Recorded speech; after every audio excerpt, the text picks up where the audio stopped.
Take a very close look at this specific movement. We'll perform an antero-posterior wave motion together, okay?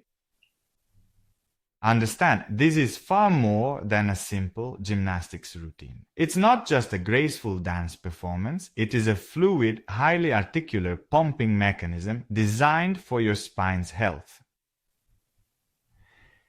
If you spend your days sitting down and wake up with a stiff, aching back, or if you feel your posture sagging and collapsing under the heavy weight of gravity, then you are likely lacking some internal space.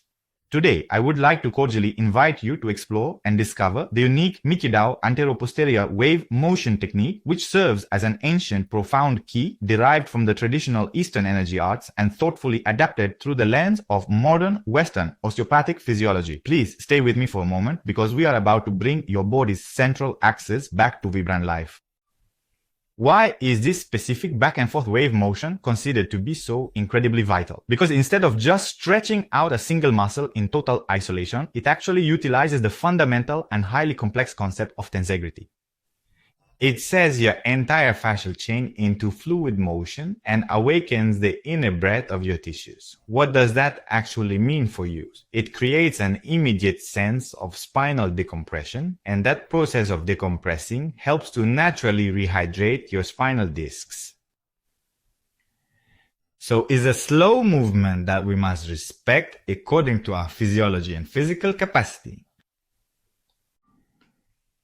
I am sitting perfectly straight on the surface of a bench. I place both of my hands firmly onto my hips and then I push my glutes outward, watching as my entire upper body begins to tilt forward. Next, I tuck my glutes inward, performing a gentle pelvic tilt so that I can slowly feel my body shifting back into its original position.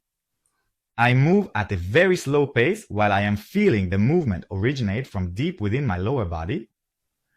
Now, at this specific point, it is really quite important that I breathe deeply from my belly up into my chest, which helps me to straighten up and gives me that fluid, wave-like motion that falls forward during the exhale, and then I inhale to slowly roll through the entire length of my spine.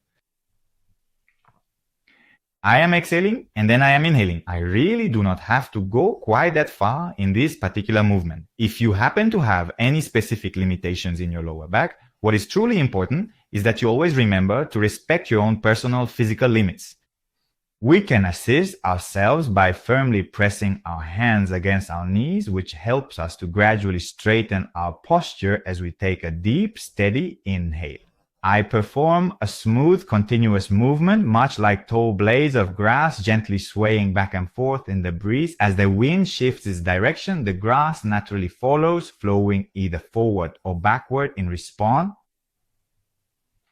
I always return to a straight position. I inhale and I hold my position. Now I am starting to integrate my arms. So here I exhale and I push my hands forward, which helps to accentuate my forward tilting movement.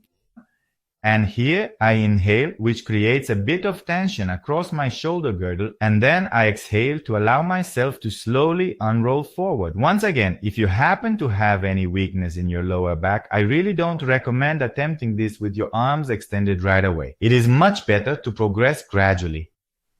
But you must understand that the arms are essentially just a natural extension of the entire length of your spine. We need to remain fluid. We really want to be able to feel every single individual vertebra as it is slowly unrolling one by one. And we always make sure to conclude the entire movement precisely on the inhale. Then we slowly straighten ourselves up and remain completely still for just a short, quiet moment.